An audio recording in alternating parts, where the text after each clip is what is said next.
Welcome to Subscription Box Basics, the podcast. I am Renae Gonzalez, your marketing coach here at Subscription Box Basics. And this week, I am taking over the mic solo. It is just me chatting with you about something that I practice in my business and I do on the regular. And I am here to encourage you to do the same.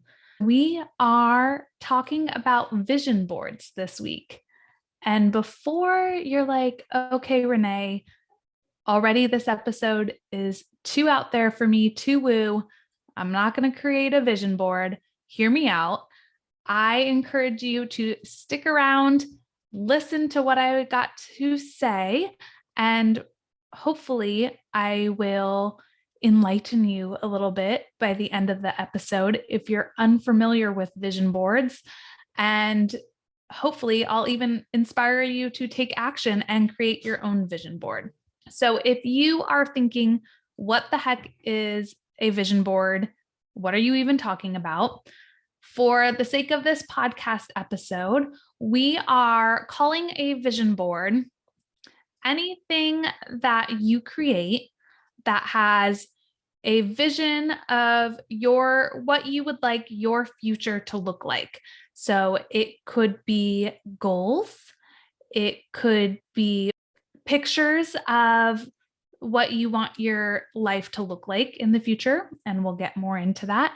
It could be solid numbers, like for your subscription box, if you wanted to have 100 subscribers, it could be the word or the picture of 100, the 100 for symbolizing 100 subscribers. So a vision board is something that you create that has visual pictures, and it could have quotes, it could have things that you find online or cut out of magazines or print out, but something that you put all in one place. That could be a Canva doc, that could be a poster board, that could be a cork board in your office, but all of your visions of your future are all together in one place.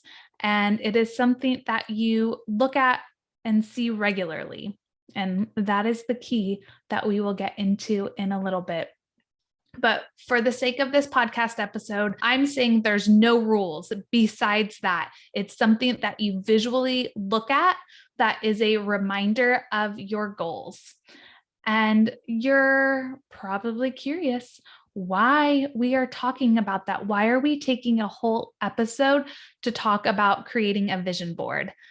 And the answer to that question is it works. And it is something that I have done year after year in my adult life, even started it back in college and some form of goal setting when I was even younger than that. It is something my family does. It is something my children do. My two daughters do. They are a competitive gymnast and a softball player. And at the beginning of every season, we sit down and they create vision boards. We like to use little posters and cut out pictures and things out of magazines, but it is something that you can do time and time again. And there are no rules. And it is something that I'm very passionate about and something that I hope you will start to incorporate as we move into the new year. Because if you are listening to this episode live, it is December 2022, and we are ending this year and we are approaching the year of 2023. I can't even believe that, but there is no better time than the present to really take time and reflect on what has worked for you and look ahead and see what you would like your future to look like. One way to do this is to create a vision board. If you are listening to this live, we'll jump more into this at the end too. But if you are listening to this live, I am going to strongly encourage you to take action. While I am talking for the next few minutes, really start to put yourself in your shoes of your future self. What would you like your future to look like 1 year from today? And like I already said, there are no rules to creating a vision board, but we're going to say that the vision board we will be creating as we talk through this all together will be for the year of 2023, 1 year. But if that feels overwhelming for that, you can break it down in the next 6 months or the next quarter. It can be related to your business, or it could be just related to personal goals or family goals, or it could be a combination. There is no wrong way to do this. Whatever goals you really want to see come to life and really be there and be something that you think about every day, that's what I want you to think about right now. And we're just going to use the whole year as an example while we're talking through this.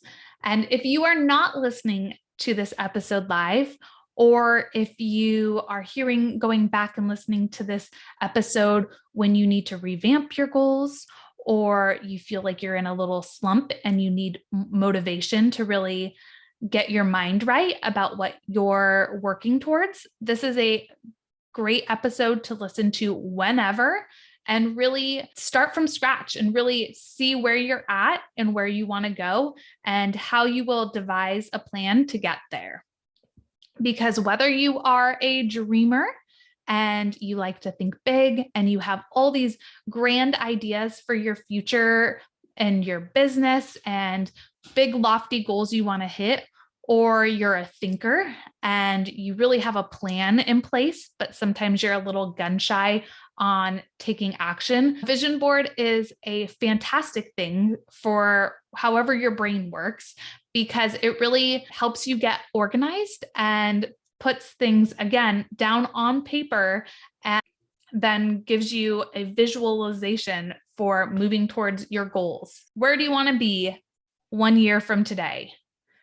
I would encourage you to grab a pen and paper or open up a journal and really start to just go for it and just write. What does that look like for you? Are you living somewhere else? Are you working somewhere else? If you're currently building your box alone and at home, do you have a fulfillment center that you work with? Or do you have a team that helps pack with you?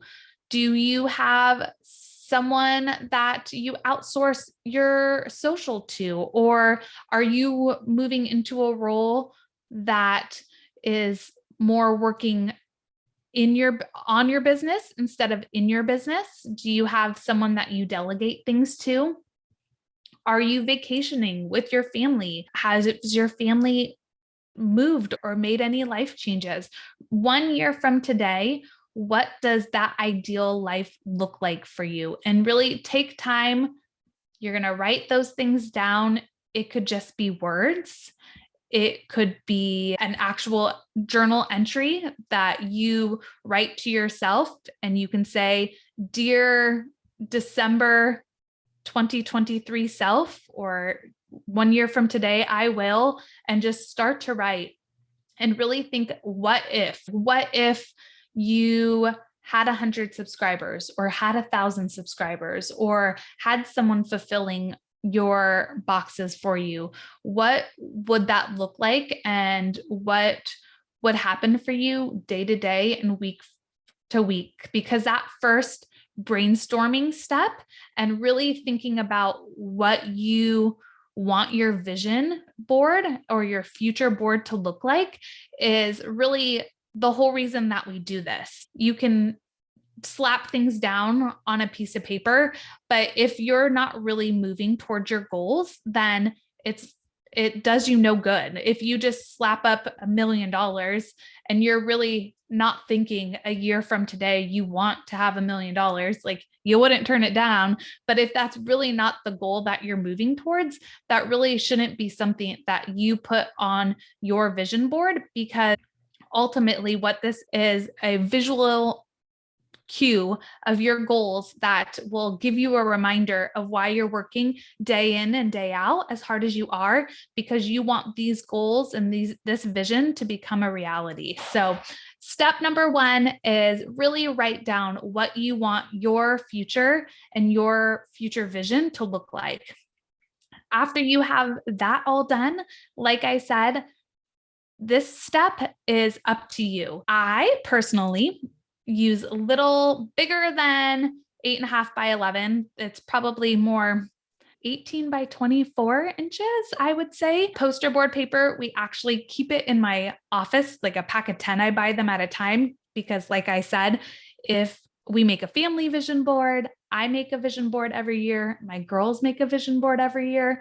If there is something that we're working towards in a set amount of time, like for my children, that's their actual sports season. Or for me, it might be if I start a new project or really get some extra motivation around something that I want to move a little faster than in the year, then we'll sit down and we'll create a vision board. And what I like to do is we keep a bunch of old magazines on hand, and we, the old fashioned way, just cut out pictures after we know what we're moving towards in our visions. We'll cut out pictures that represent that vision. For our family, for example, the year before last, we were big campers. We had a little travel trailer, but we wanted a bigger one. So that was something that we put on our vision board.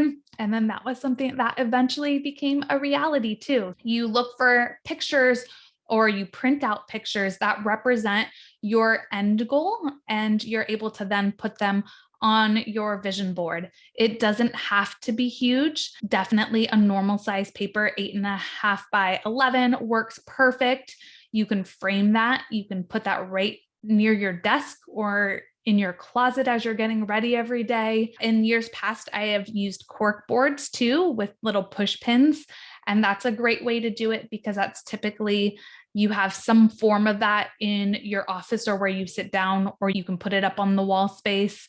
If you have just a few goals that you're working towards and you want to slap up pictures right on your mirror in the morning when you get ready, so you see that every day. There are no rules to how big or how small this is.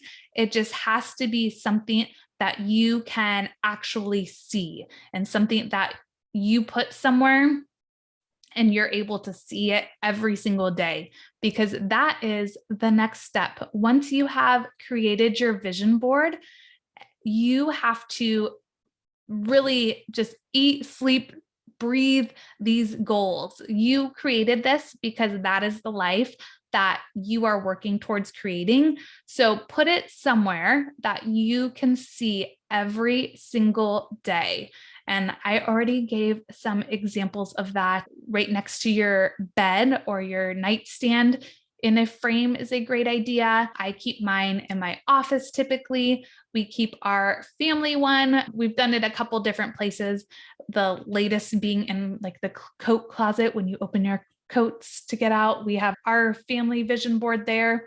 My girls both have, they share a room. They both have like their own little nightstands in their own corner of their room, and they keep their own personal vision boards there too.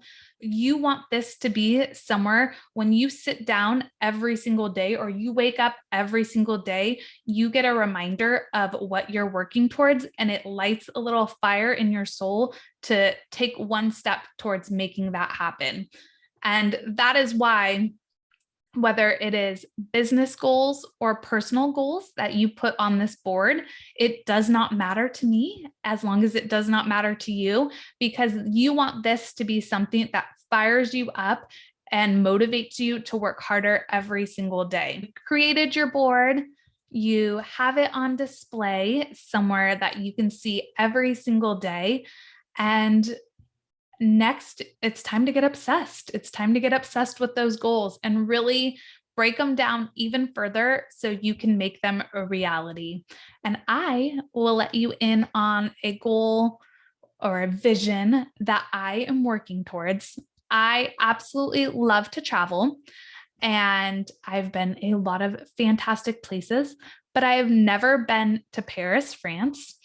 And up until like I'm 37, just turned 37. The first 35, 36 years of my life, Paris was always a place I wanted to go.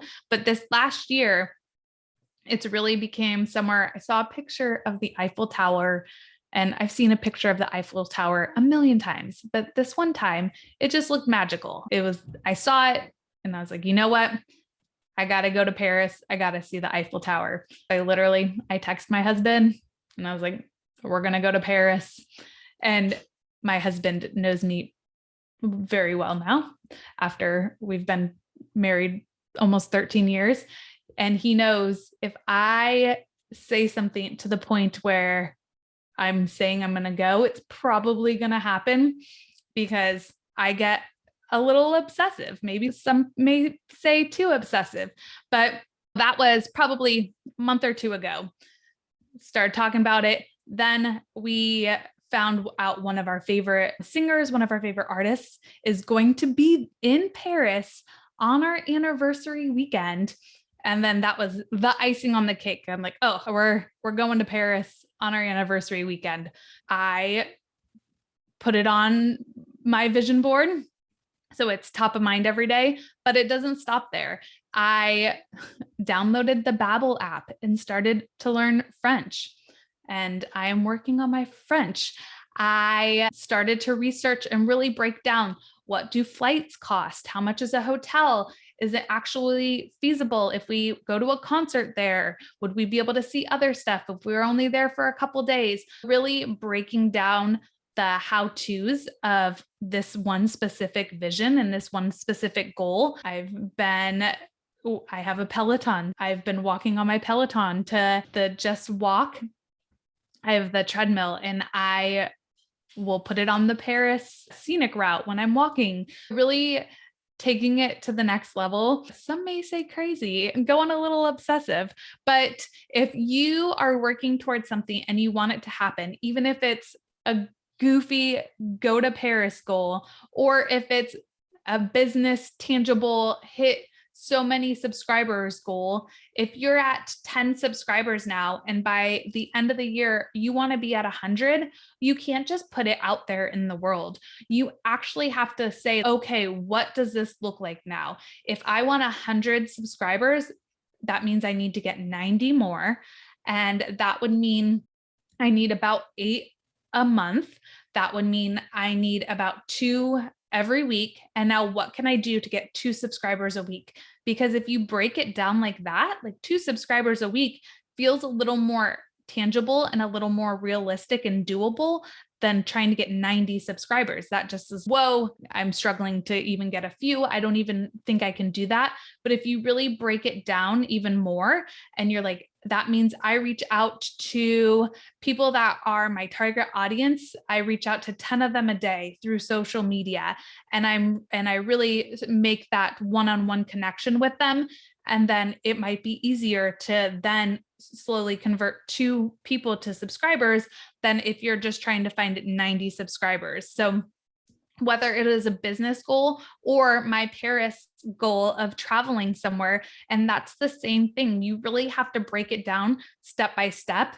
Like, one of the things is our passports. We both have passports, but they're both expired because we haven't left the country in a couple of years. Really doing the work to see, okay, like, how long does it take for passports to get renewed? Will they get renewed in time? Hopefully in our anniversary is in March. Stay tuned. If it doesn't happen in March, it's going to happen in 2023. The passports is our little hang up right now. Having those visions and really putting it out into the world and putting it somewhere that you can see and people know that is your goal, so they help keep you accountable, is really what a vision board is. It sounds woo. It sounds, oh, you think you can just slap things up on a piece of paper and make them come true. And that's not what I'm saying. And that is not the point of this episode. It is really to have you sit and reflect and see where you want to go in 1 year from today or X amount of time. And then really make that your goal for the new year. Put that down and have it be something that you can see and remind yourself every single day that this is what you are working towards. If you are making this business related, slap your why on there. Did you start this business to be able to create a life for your family? Put a picture of your family on your vision board, because that is why I know for myself, when you're an entrepreneur, a lot of the times you think you start your business to create this life for yourself and your family that is better than where you currently are. But sometimes we get so caught up in the hustle and the bustle of all the things that you really forget your why, and you forget why you started in the first place. So slap your family, slap your partner, slap a house, whatever it is up on that board, because you want to remind yourself that is why you started. That is why you're working so hard. That is why sometimes you feel like you're just like on a hamster wheel, not going anywhere. But if you see what your future vision is that you are working towards, it might give you a little motivation to really break it down and do the work to get one step closer every single day towards that dream life of yours. That is my little spiel on why you should create a vision board. And now I am going to challenge you to actually do the work. Don't just listen to this episode and think, okay, I'm going to create a vision board, or okay, this is what I want my life to look like, and then stop right there. Actually do the work. So grab the magazines, print out the pictures, go to Canva and just type in on the pictures they already have in there. Just type in some of those keywords and key visions that you want in your life 1 year from today, and get a vision board created. I am going to challenge you to either send it through a DM to our Instagram at Subscription Box Basics, or post it and put it out into the world and tag us, and really claim that this is your vision for your future, and those are the goals that you are working towards. It is scary sometimes to tell others what you want your future to look like, but if you do it and put it out into the world, myself and Julie are here to help keep you accountable, and whoever you tell will be there to keep you accountable too. I am going to give you a challenge. Within the next 2 weeks, I challenge you to create some sort of vision board and put it somewhere where you can see it every single day. And then tag us or send us your vision boards on your DMs so I can see that you created it, and I can help keep you accountable too. And we can all work towards creating our vision of our life in the next year. I hope you enjoyed this episode. I absolutely love talking about vision boards and talking about goals for your future. If you have any questions at all or need any resources, because I have some resources that I can send over, just shoot me a DM at our Instagram. Again, it's at Subscription Box Basics. And Julie will be back next week with me, and we will chat with you then. Have a great rest of your day. Bye.